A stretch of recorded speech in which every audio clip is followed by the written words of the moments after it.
214장 하시겠습니다. 나 주의 도움 받고자 주 예수님께 립니다. 그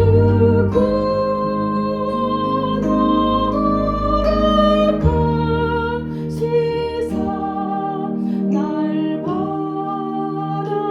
받아주소서.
제가 우리 주님을 만난 지가, 인격적으로 만난 지가 한 20년 된 것 같아요.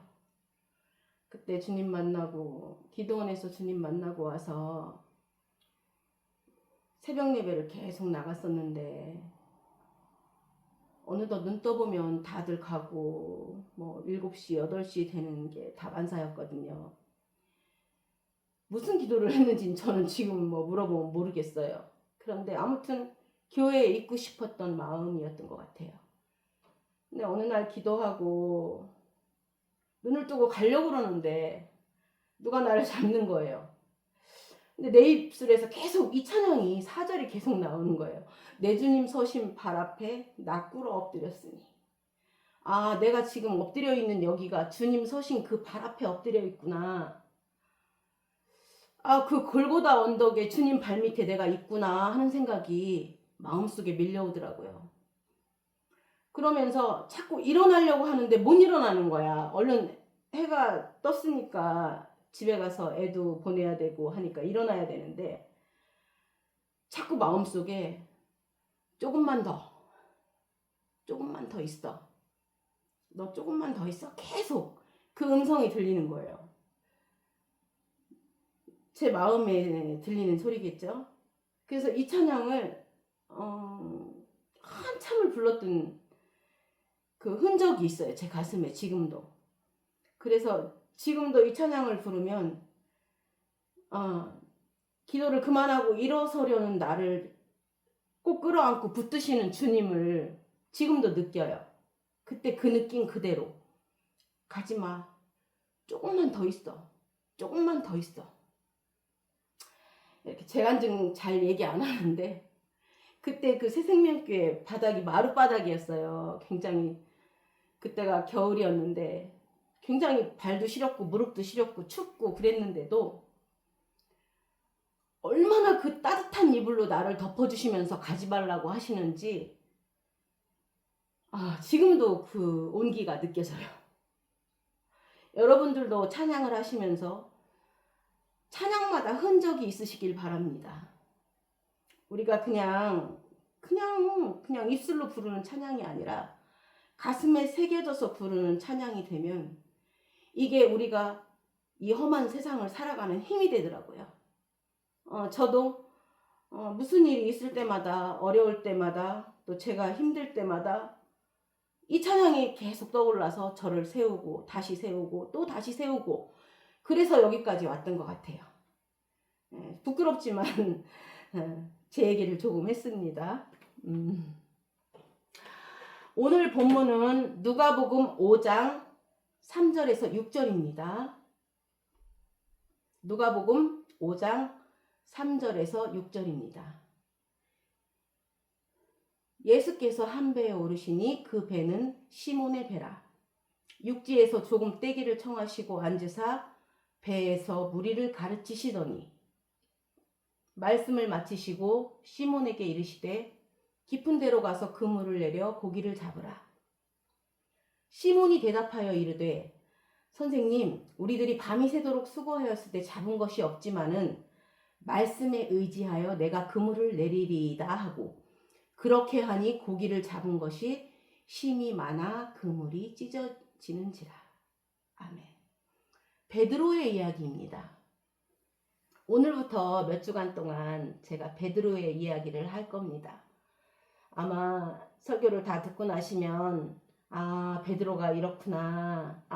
베드로가 어쩌면 나랑 이렇게 똑같구나 하는 걸 아마 느끼실 수 있을 거예요. 여기 지금 3절을 보면 예수님께서 그 배에 올랐다는 얘기는 예수님은 물 위에 있다는 겁니다. 물 위에서 육지에 있는 사람들을 향해서 말씀을 가르치시는 겁니다. 이런 모습을 한번 연상해 보세요. 머릿속으로. 호수 한가운데 물 위에 떠있는 배 위에 타서 땅에 앉아있는 사람들을 가르치시는 겁니다. 성경에 노아의 홍수 때 물이 많이 나옵니다. 그리고 그때 많은 사람들이 물에 잠겼습니다. 그리고 또 돌 항아리에 물을 넣었더니 포도주로 변한 일이 있습니다. 우리 요한복음 보실까요? 요한복음 2장 6절에서 10절입니다. 거기에 유대인의 정결 예식을 따라 두세 통 드는 돌 항아리 6이 놓였는지라. 예수께서 그들에게 이르시되 항아리에 물을 채우라 하신즉 아귀까지 채우니 이제는 떠서 연회장에게 갖다 주라 하심에 갖다 주었더니 연회장은 물로 된 포도주를 맛보고도 어디서 났는지 알지 못하되 물떠온 하인들은 알더라. 연회장이 신랑을 불러 말하되 사람마다 먼저 좋은 포도주를 내고 취한 후에 낮은 것을 내거늘 그대는 지금까지 좋은 포도주를 두었도다 하니라. 이 이야기는 물이 포도주로 변한 이야기입니다. 그런데 이게 무엇을 나타내려고 하는 이적인가요? 여기서 도랑아리는 보배를 담는 질그릇인 바로 우리 자신을 말하는 겁니다. 그 다음에 이미 안에 있는 걸 다 퍼졌기 때문에 이제는 아주 굉장히 공허한 상태입니다. 굉장히 줄이고 배고픈 상태의 도랑아리입니다. 근데 도랑아리에 물을 집어넣습니다. 성경에서 물은 우리를 죽이는 일에 먼저 사용합니다. 예를 들면 세례라는 것은 우리를 물에 빠뜨리는 겁니다. 물 때문에 우리가 심판을 받아서 죽는 겁니다. 근데 거기서 그냥 물 안에 잠겨 있으면 세례가 아닌데 거기서 살아납니다. 죽었던 생명이 다시 살아난 게 아니라 바깥에 있는 새 생명이 들어와서 죽은 내 안에서 새로운 생명으로 살아나는 것입니다. 그것이 부활이신 그리스도의 생명으로 살아나는 겁니다.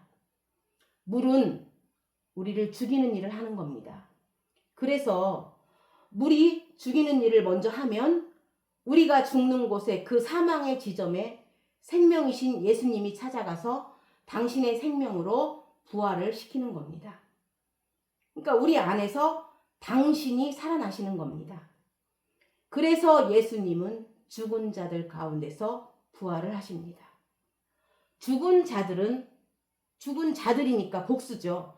죽은 자들한테서 살아나는 겁니다. 노아 때도 노아까지 물에 다 잠겨버렸으면 그건 그냥 사망으로 끝나는 겁니다. 그런데 거기에서 물 위에 뜬다는 것은 새로운 생명으로 새로운 걸로 살아난다는 것은 사망의 권세를 딛고 일어서는 겁니다. 예수님께서 지금 이 물 위에 이렇게 앉아 계신 것은 사망의 권세에 잠기지 아니하시고 딛고 일어난 겁니다. 그리고 새 생명으로 가르치시고 계신 겁니다. 결국 물은 율법을 얘기하는 겁니다.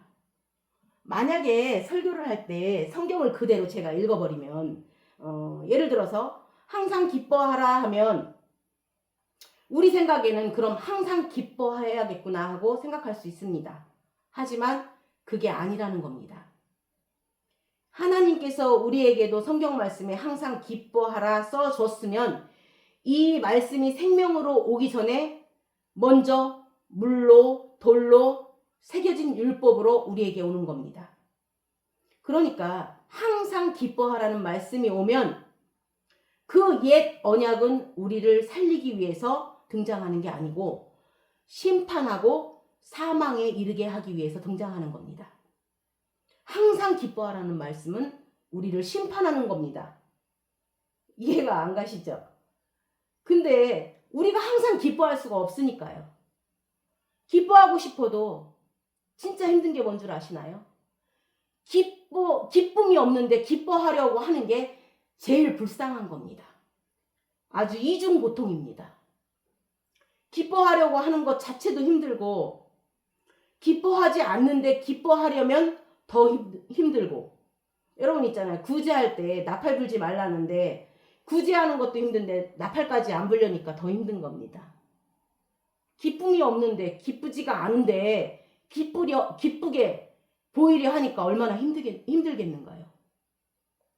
그러니까 하나님의 계명이 우리에게 주어지면 우리를 심판하는 겁니다.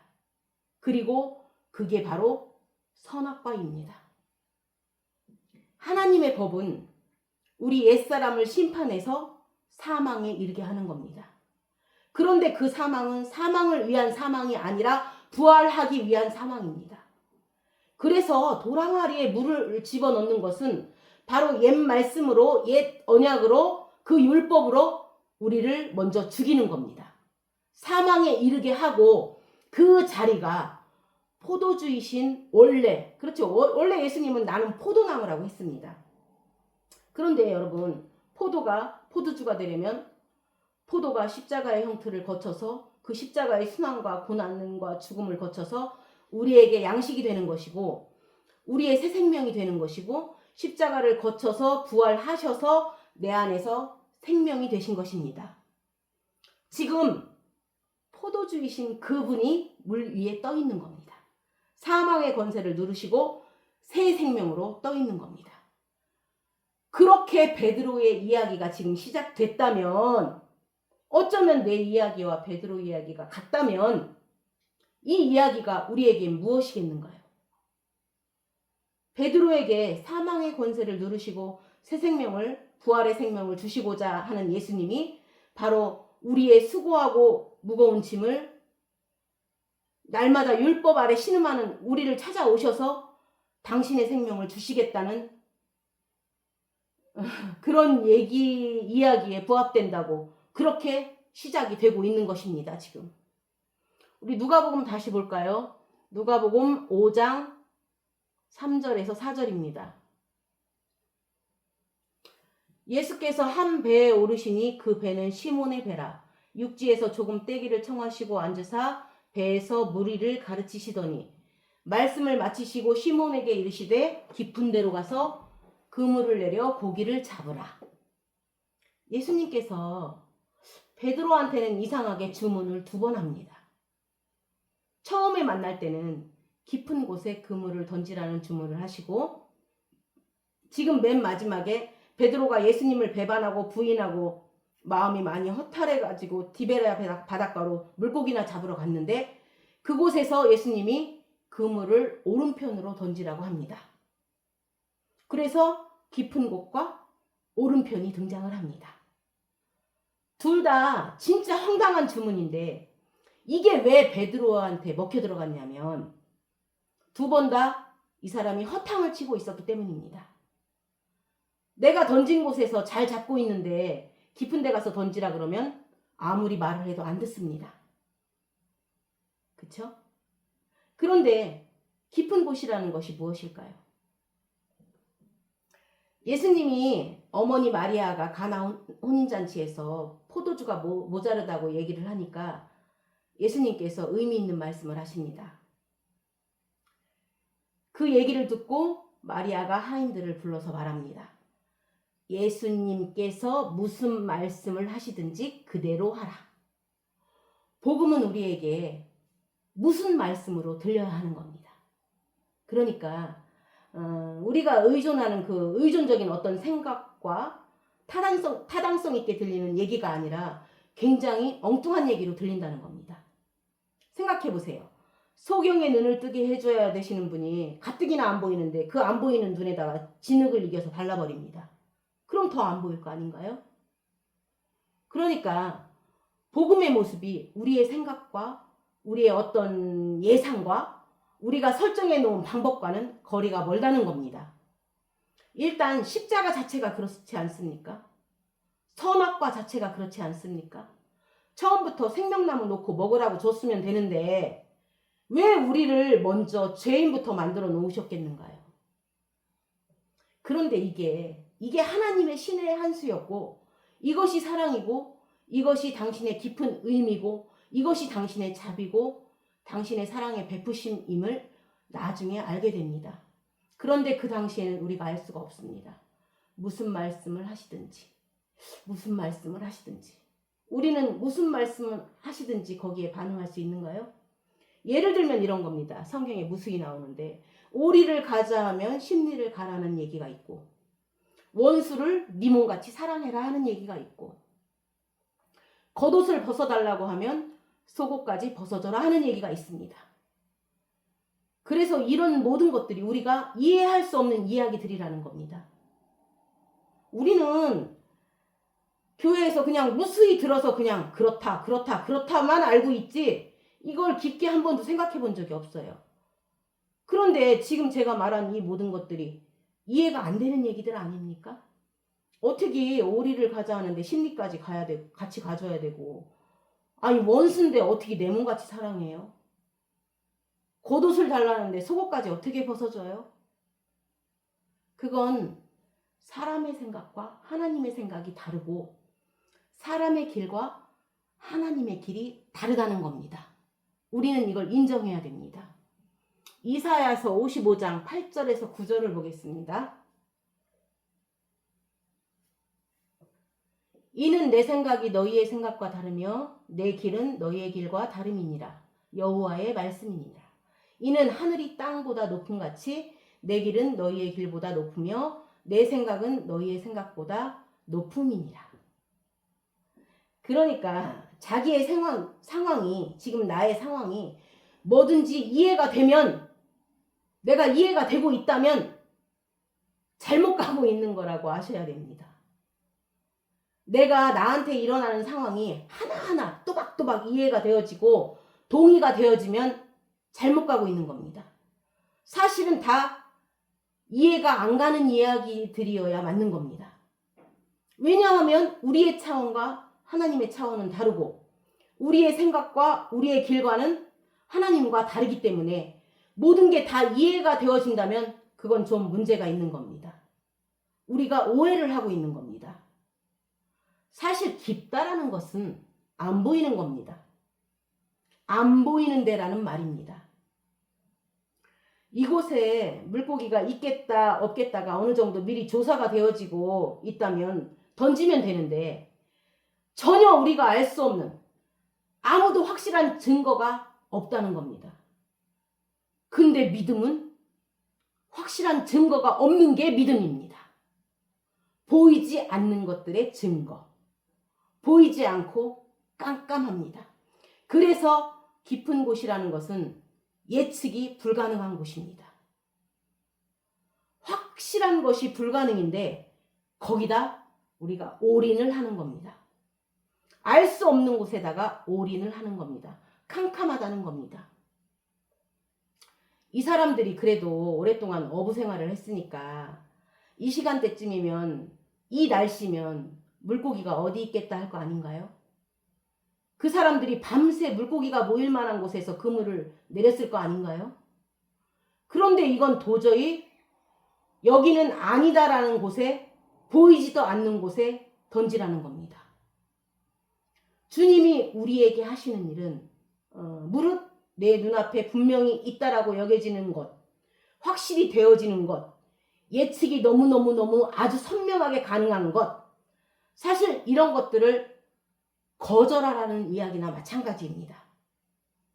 보이는 것, 예측 가능한 것, 확실한 것, 이런 것들을 거절하는 겁니다.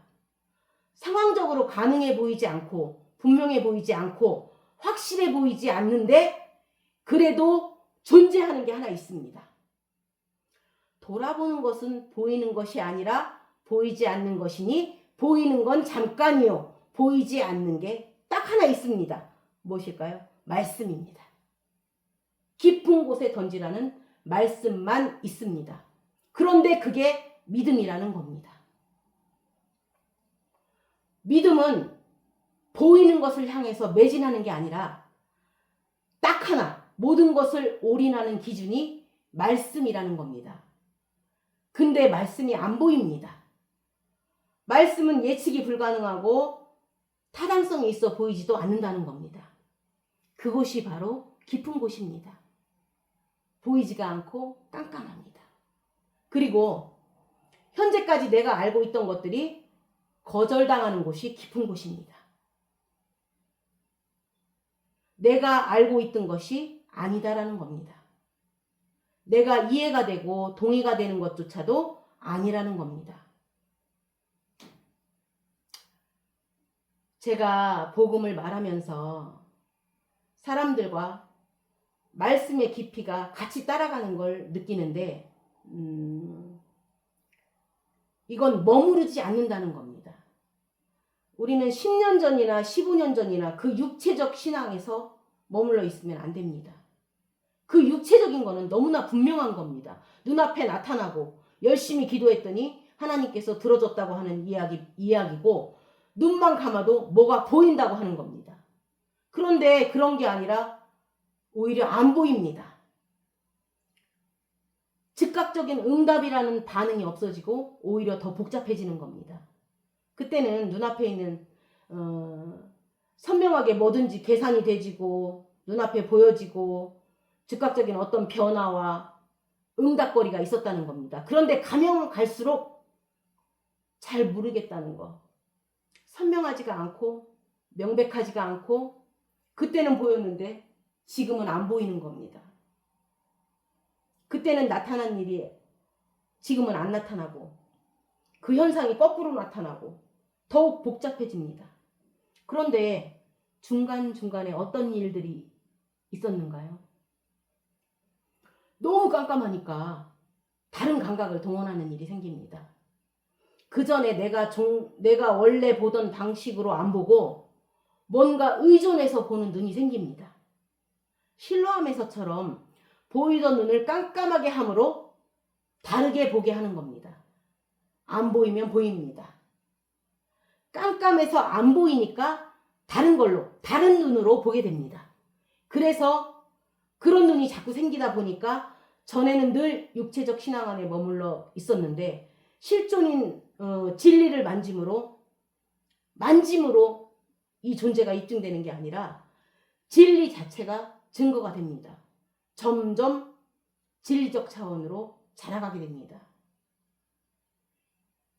그 자리에 있으면 무슨 말씀을 하시든지로 들려지게 됩니다. 엉뚱하게 들리고 황당하게 들리는 겁니다.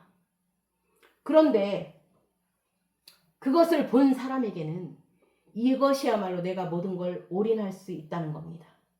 대부분 이걸 본 사람들은 단지 안 봤으니까 아직 육체적 신앙에 머물렀으면 이게 안 보이는데 아무것도 아닌데 뭐 하자는 거냐고 이렇게 따지는데 근데 이게 보이기 시작하면 전에 있었던 것까지 다 포함합니다. 그 과정도 포함해서 우리가 그 길을 걸어왔으니까요.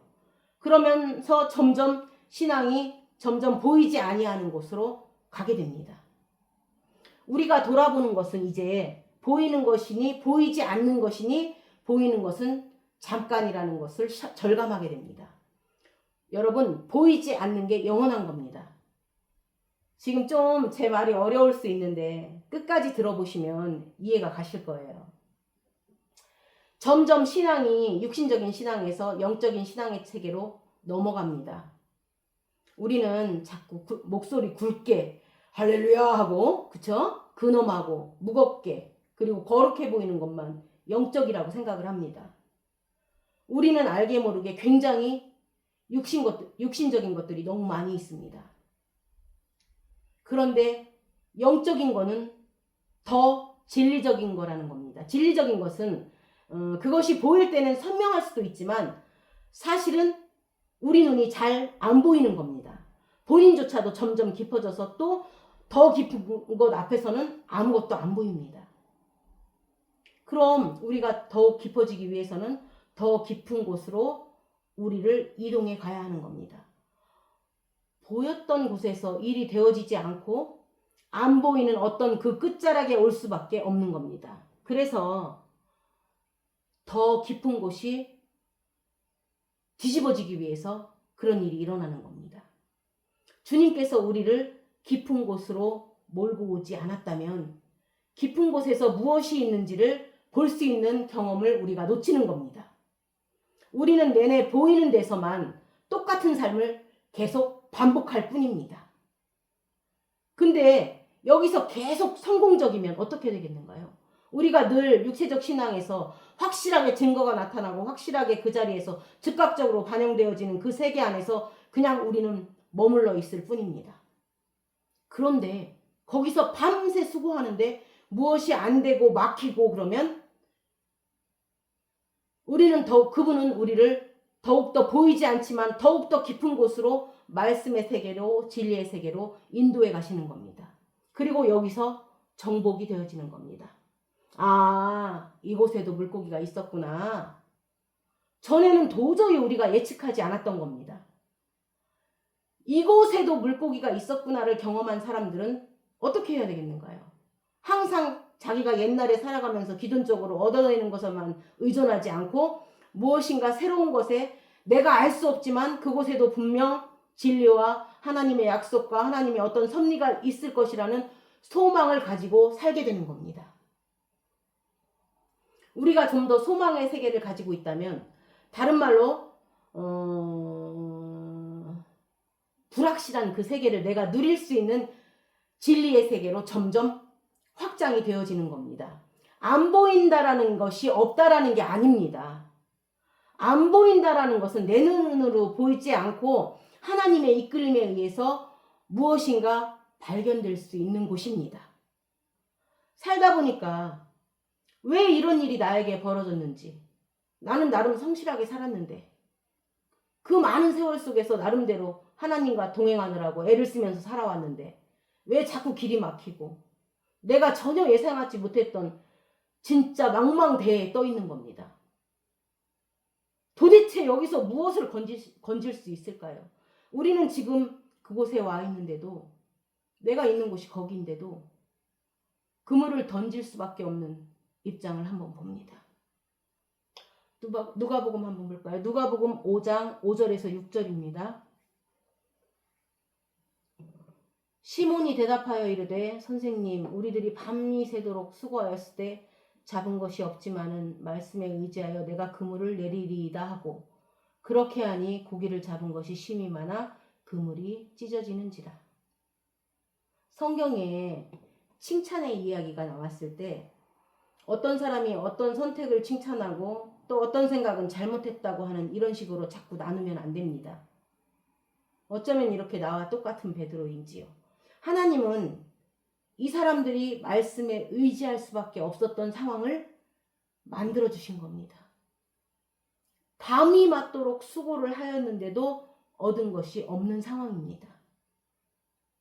여기에 쓰인 수고라는 단어가, 이 헬라어가 똑같은 단어가 나온 데가 있습니다. 마태복음 11장 28절에서 30절입니다. 수고하고 무거운 짐진 자들아 다 내게로 오라. 내가 너희를 쉬게 하리라. 나는 마음이 온유하고 겸손하니 나의 멍에를 메고 내게 배우라. 그리하면 너희 마음이 쉼을 얻으리니 이는 내 멍에는 쉽고 내 짐은 가벼움이니라 하시니라. 예수님께서 수고하고 무거운 짐진 자들아 내게로 오라고 말씀하셨을 때 진짜로 예수님을 향할 수 있는 사람이 있고 아직 안 되는 사람으로 항상 갈립니다. 어떻게 갈리겠는가요?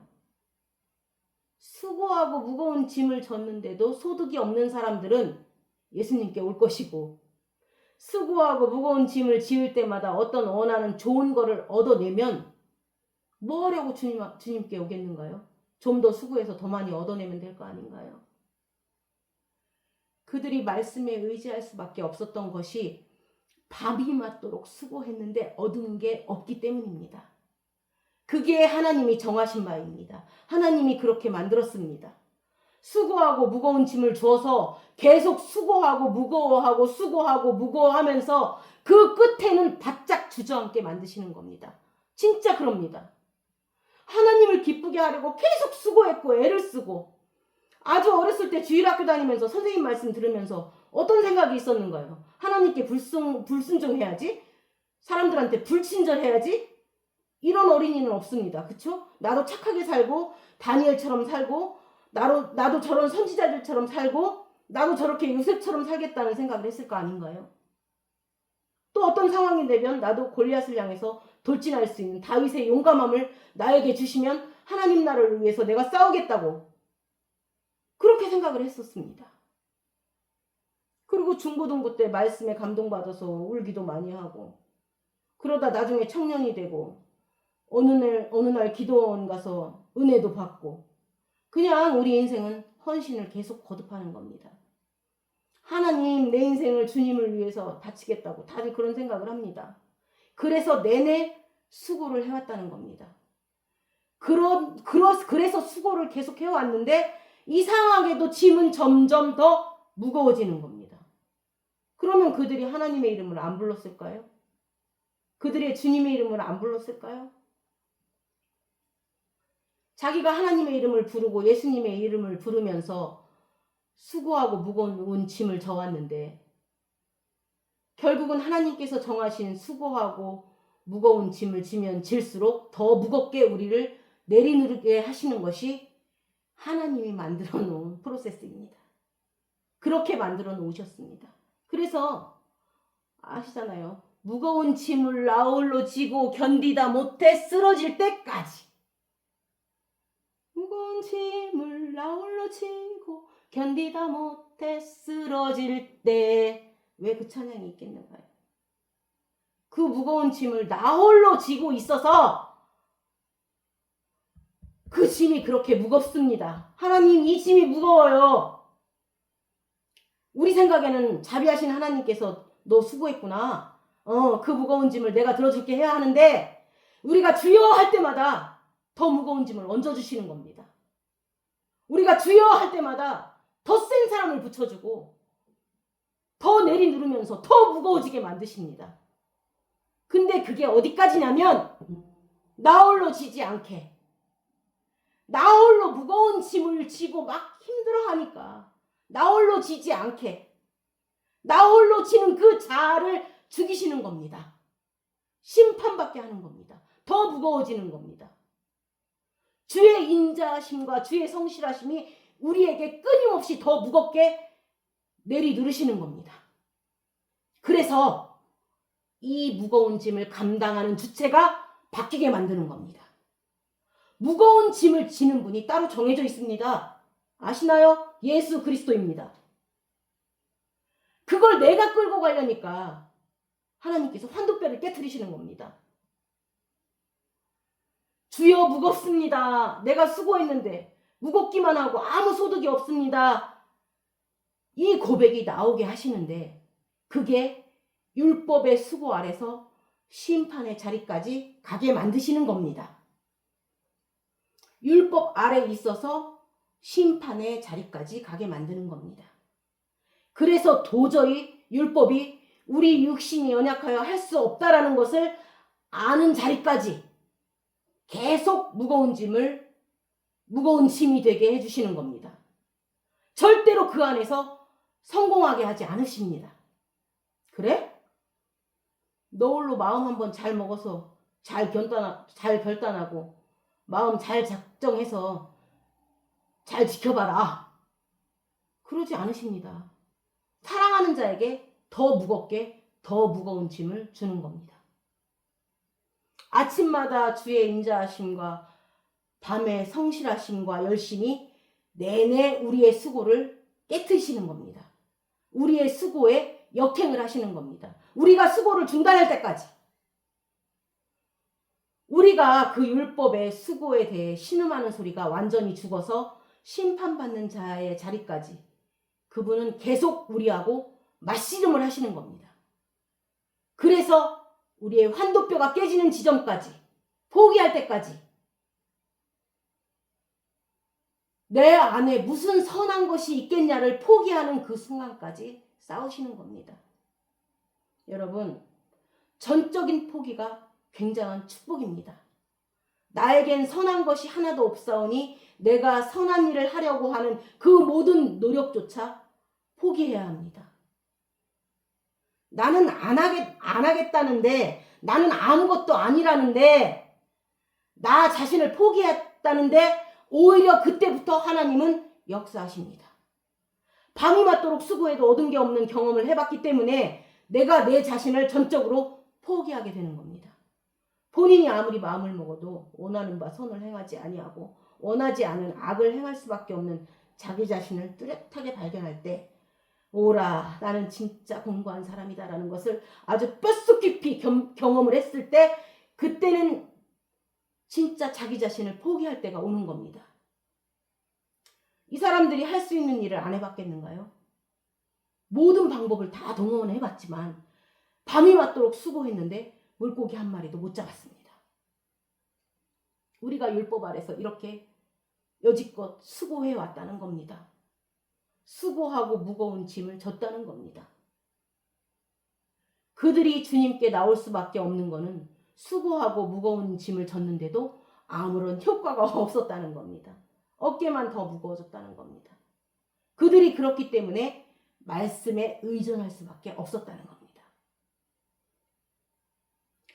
환도뼈가 깨졌기 때문에 이제는 하나님과 씨름해서 그 어떤 율법의 요구를 이루려고 했던 자기의 그 수고가 더 이상 가능하지 않게 됩니다. 강도 맞아서 다 죽게 됐는데, 내 목숨이 간당간당 하는데 어떻게 내가 힘과 목숨과 뜻을 다하여 하나님을 사랑하고 이웃을 사랑할 수 있겠는가요? 제가 그 지경이 되니까 이제는 내가 하나님과 씨름하던 그 손을 반대로, 내가 엎어뜨리고 떨쳐버리려 했던 그 손길을 거꾸로 붙잡아야 됩니다. 내가 의지할 게 그거밖에 없는 겁니다. 내가 믿었던 모든 것들, 자기의 어떤 특징이나 재능이나 나의 열성이나 의리나 이런 것들이 다 포기되니까 이제는 말씀에 의지할 수밖에 없는 겁니다.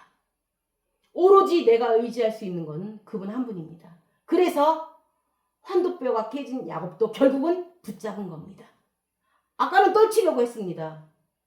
누군가 자꾸 나를 엎어뜨리려고 하니까 자꾸만 거기서 물러내려고 하던 손인데, 이제는 이것이 누군지는 몰라도 아직도 이 손이 침입자의 손인지 괴한의 손인지 뭐 형이 보낸 자객의 손인지도 모르지만, 이제 자기의 환도뼈가 깨지고 나니까 희망이 없어지니까, 자기가 포기되고 나니까 이게 누군지는 몰라도 깊은 곳인데도, 아니 확실하지 않은 것도 보장된 것도 없어도 조금 전까지는 나랑 씨름하던 그 원수의 팔목을 붙들고 늘어집니다. 아무것도 알 수 없지만 깊은 곳에다 그물을 던져버립니다. 불확실한 곳에 내 모든 것을 올인해버립니다. 이 지경까지 오신 분들이 있으면 아멘 하십시오. 여기서 악하게 살려고 하는 사람이 어디 있나요? 다 선하게 살려고 합니다. 근데 그게 잘 안 됩니다. 내가 원하는 바 선은 행하지 않고 원하지 아니하는 악만 행하는도다. 그러니까 자기를 포기할 수밖에 없습니다.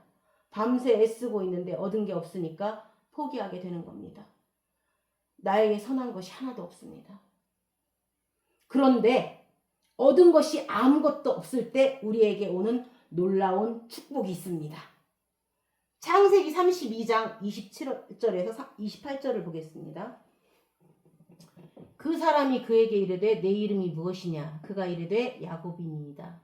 그가 이르되 내 이름을 다시는 야곱이라 부를 것이 아니요 이스라엘이라 부를 것이니 이는 내가 하나님과 및 사람들과 겨루어 이겼음이니라. 지금 이 사람 야곱이 갑자기 막 엎어치기 해서 성공한 게 아닙니다. 여기서 야곱이 승리자가 되는데, 승리자가 되기 위해서 야곱이 한 것은 없습니다. 환도뼈만 깨졌지요. 승리하는데 하나는 하나님과 더불어 이기고 또 하나는 사람과 더불어 이깁니다. 강한 사람이 약한 사람 보고 불쌍히 여기는 순간 약한 사람이 승리하는 겁니다. 그래서 이 지구의 역사가 여자들의 승리로 점철되는 겁니다.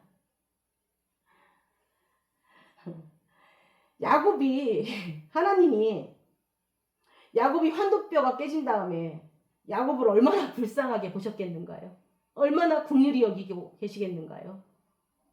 아마 이 설교를 듣는 모든 사람들도 인생 내내 하나님을 시험하다가 환도뼈가 깨진 사람 보고 얼마나 불쌍히 여기겠는가요? 그런데 그게 하나님과 더불어 이긴 겁니다.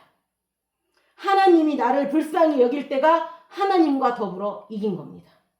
그건 하나님의 자비하심으로 승리자가 된 겁니다.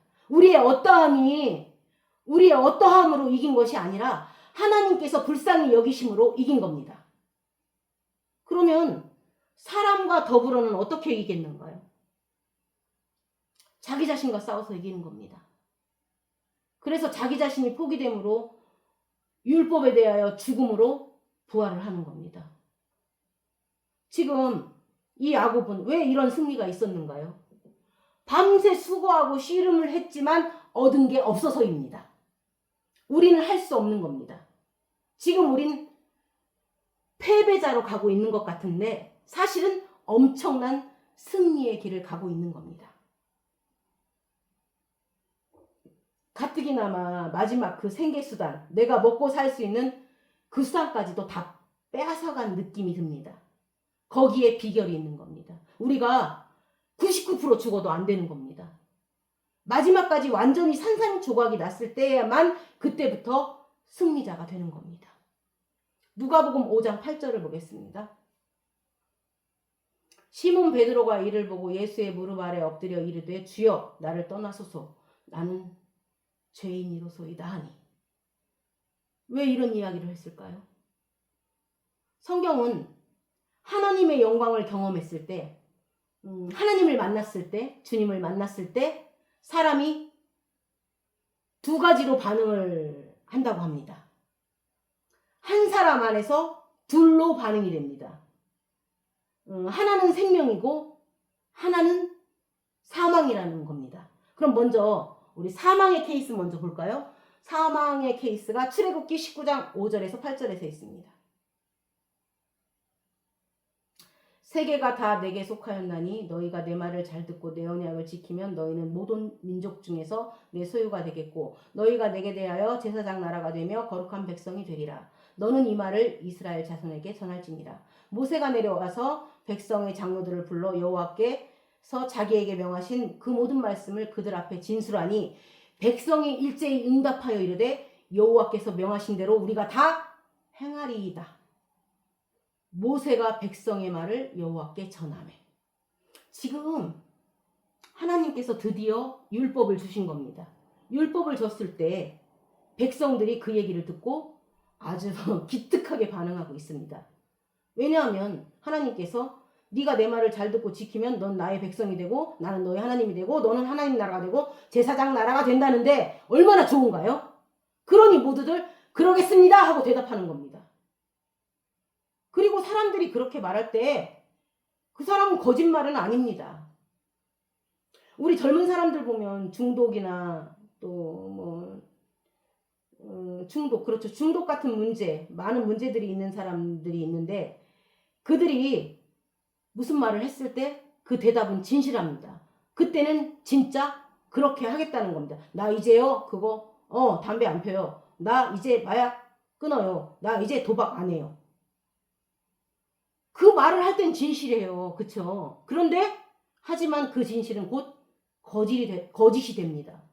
그건 악해서가 아니라 약해서 그런 겁니다. 그렇듯이 모든 사람의 진실은 곧 거짓이 됩니다.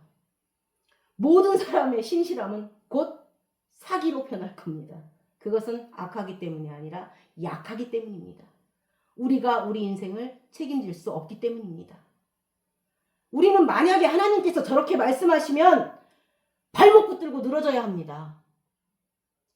지키겠습니다. 이게 아니고 여태까지 이 땅을 살아온 것이 내가 이곳에 있는 것이 내가 여태까지 노예로 있지 아니하고 출애굽을 해서 이곳에 와 있는 것이 하나님이 나를 불쌍히 여기시고 은혜를 베풀어 주시고 당신의 자비하심이고 그것 때문에 살아왔는데 나에게 이렇게 명령을 하시니 몸둘 바를 모르겠습니다. 자신이 없어요. 이렇게 얘기해야 합니다. 육신이 연약해서 자신이 없습니다. 우리에게 아직도 필요한 것은 은혜입니다. 여태까지 은혜로 살아왔으니 앞으로도 필요한 게 은혜입니다. 여태까지 우리가 어떻게 살아왔는가요? 우리가 어느 정도 잘하면 그거는 괜찮으니까 봐주고 그래도 저건 잘한 일이니까 봐주고 그렇게 하는 것이 아니고 그분이 100% 용서하심과 자비하심이 있었기 때문입니다. 오늘 우리가 이렇게 말씀을 나누는 우리의 모든 날과 몸은 하나님이 우리를 용서하시고 자비를 베푸시고 용납하시고 사랑하셔서 여기 있는 것이고 앞으로도 그래야지만 됩니다. 그분이 용서하시고 사랑하시고 인도하셔서 그 뜻을 이루셔야만 됩니다. 우리에게 필요한 거는 그거라는 겁니다. 하나님 잘못했습니다. 앞으로는 잘하겠습니다. 결단하고 기도하고 그렇지 않습니다. 하나님은 앞으로는 잘하겠다라는 말을 지금 2000년 넘게 듣고 계십니다. 아마 지겨우실 겁니다. 그 기도하지 말라는 겁니다. 다시는 잘해보겠다고 그러지 말고 앞으로도 하나님께서 나에게 지팡이가 되어주시고 막대기가 되어주시고 나를 용서하시고 나에게 자비를 베풀어주시고 은혜를 베풀어주시고 당신이 내 안에서 살아주시길 기도해야 하는 겁니다. 아니, 내 안에 살고 계신 하나님께서 기독교인의 삶, 크리스찬의 삶을 당신이 살아주십시오. 나는 도무지 할 수 없습니다라고 해야 합니다. 내가 여태까지 살아온 걸 보면 알 수 있는 겁니다. 여태까지 우리가 악하게 살려고 생각해서 악하게 살아왔는가요? 아닙니다. 항상 선한 마음을 품었지만 약했다는 말입니다. 너무 연약해서 율법이 사람이 할 수 없는 그것을 하나님은 하시나니 우리는 그렇게 기도해야 된다는 겁니다. 둘로 나눠지는데 바리새인과 세리의 기도로 나눠지는 겁니다. 한 사람은 죄인의식으로 돌아갑니다. 이사야가 그 하나님의 영광을 보고 오 하로다 나는 망하게 되었도다. 내가 여지껏 부정한 입술로 짓거렸다는 겁니다. 여태까지 하나님의 말씀을 대언한 선지자가 하나님을 대면하고는 화로다 나는 망하게 되었다 이렇게 말합니다. 그러니까 진짜 하나님의 영광을 보니까 나는 진짜 죄인인 걸 깨닫는 겁니다. 그런데 그분의 놀라운 사랑과 그 엄청난 용서하심과 엄청난 자비하심을 깨닫고 나니까 사실 여태까지 내가 살아온 것들이 나의 어떠함, 내가 아는 거, 내가 한 거, 내가 말한 거 이거는 아무것도 아니었다는 겁니다. 나는 그저 죄인일 뿐인데 그분의 엄청난 풍성하심과 자비하심과 긍휼하심 때문에 여태까지 이렇게 살고 있다는 겁니다. 내가 작아지는 겁니다. 그분의 위대함을 보면 내가 아주 작아집니다. 그래서 사도 바울도 점점 작은 자 하다가 나중에는 나는 죄인 중에 괴수다라고 합니다. 죄인입니다라는 어떤 죄의식을 가졌다는 얘기는 그 다음부터 내 삶은 나에게 달려있지 않고 하나님의 일로 넘어갑니다. 죄인에 대해서 죄인은 일을 할 수가 없습니다. 죄인입니다까지 왔다면 그때부터는 죄인의식을 가진 사람에게 산자이신 주님이 일을 하시는 겁니다. 그러잖아요. 저의 이름을 예수로 하라. 저가 자기 백성을 저들의 죄에서 구원할 자라고 하셨습니다. 그래서 그때부터 그분의 일이 되는 겁니다. 지켜 행하겠습니다라는 쪽은 결국은 나의 일이 되는 것이고 나는 죄인입니다. 나를 불쌍히 여기셔서 하는 쪽은 그때부터 그분의 일로 넘어가는 겁니다. 그분이 구원하시고 치유하시고 회복하시고 그래서 이 죄와 구원이 한 패키지가 되는 겁니다. 죄는 구원을 잡는 그릇이 되고 우리의 흑암은 빛을 잡는 그릇이 되는 겁니다. 또 치유와 회복이 있다는 것은 원래 병이 있었다는 겁니다. 우리가 병이 없다면 무슨 치유가 있겠는가요? 그래서 결국 우리의 연약함과 우리의 약함과 질병은 치유와 회복을 담는 그릇입니다. 어떤 고통이라는 것들은 기쁨과 평강을 담는 그릇이 되는 겁니다. 하나가 되는 겁니다. 흑암은 빛을 잡는 그릇이요 공허는 충만을 담는 그릇입니다. 우리의 죄인됨은 그분의 구원하심과 그분이 내 안에서 선을 베푸시는 출발이 되는 겁니다. 나는 죄인입니다. 나를 불쌍히 여겨 주십시오. 여러분도 이렇게 고백하시기 바랍니다. 이제 마지막 주제입니다. 누가복음 5장 10절에서 11절을 보겠습니다.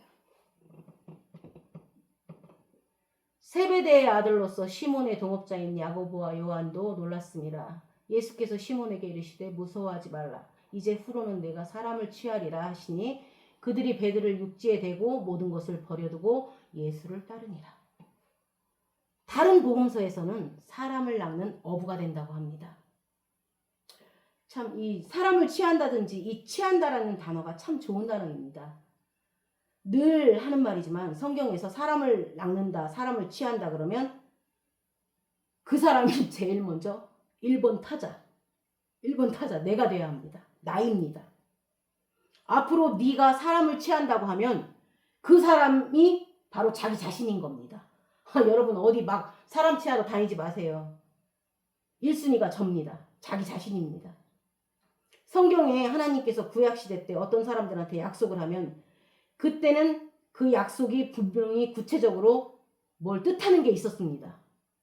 그러나 그것이 수천 년이 지나는 동안에 많은 생명의 그 말씀이 전해져서 그들의 개인적인, 그러니까 많은 사람들에게 개인적으로 다 생명이 되려면 그 문자 안에만 머물러 있어서는 안 됩니다.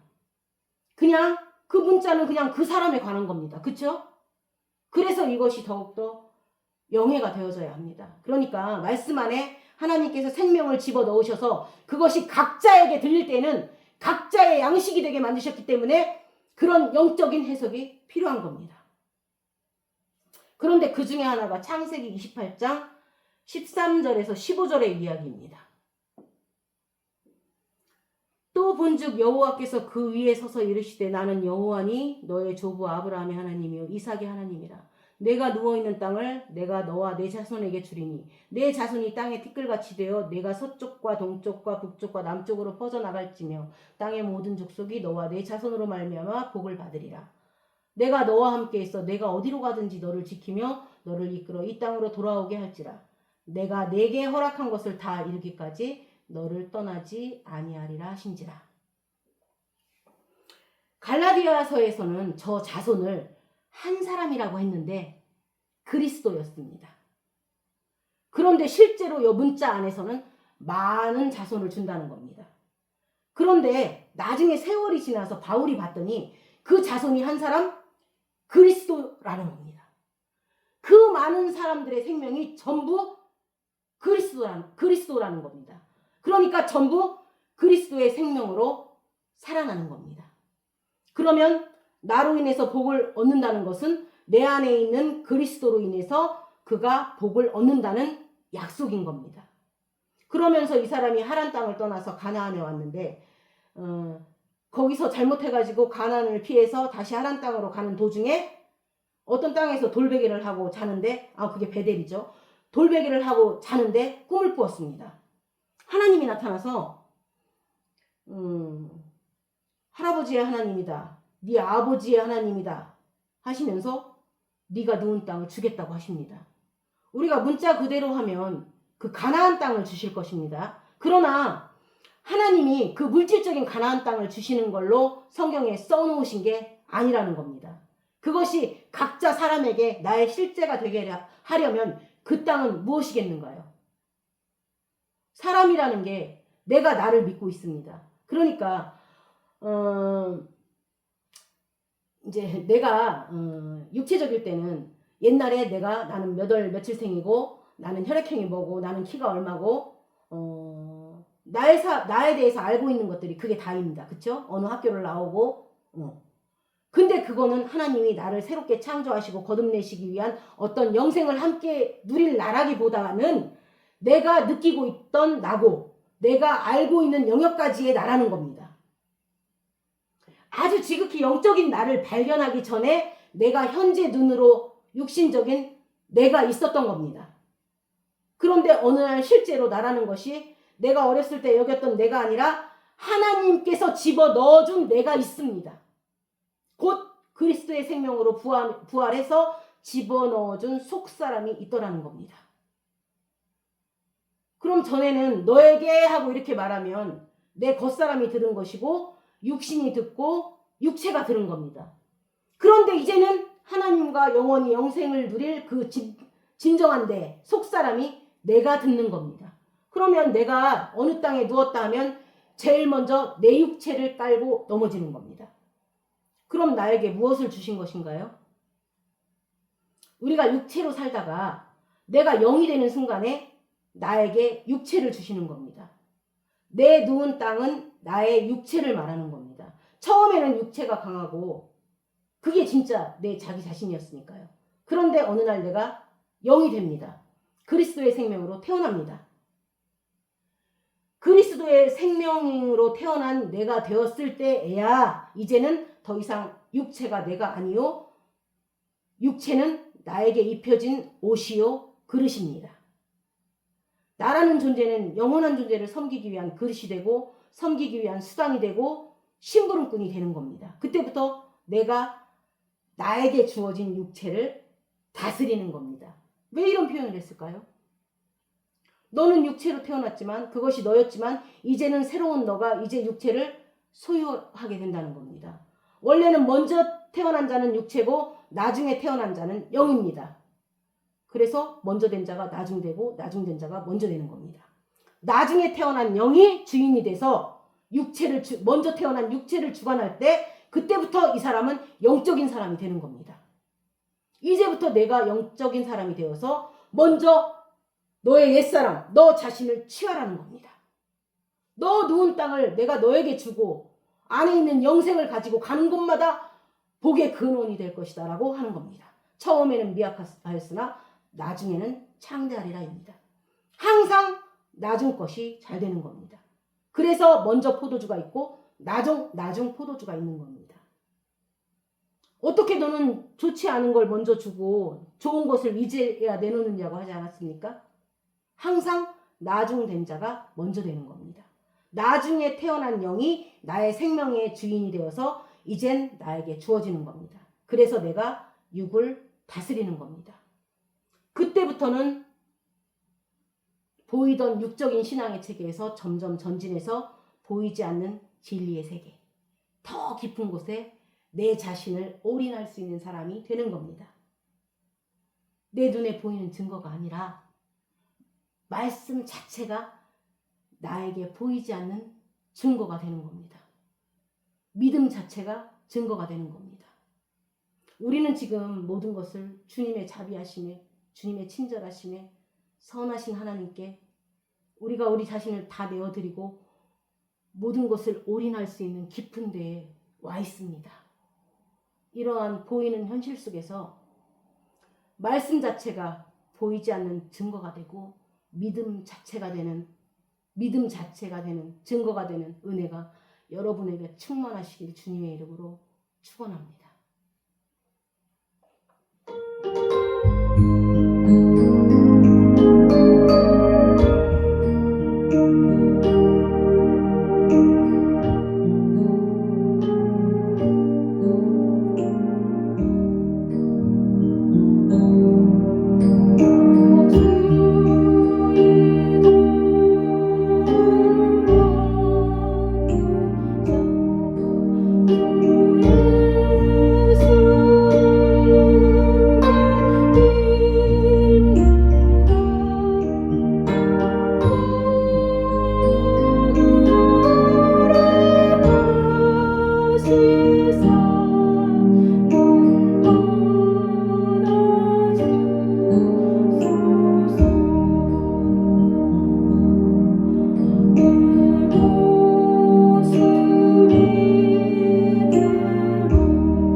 기도하시겠습니다.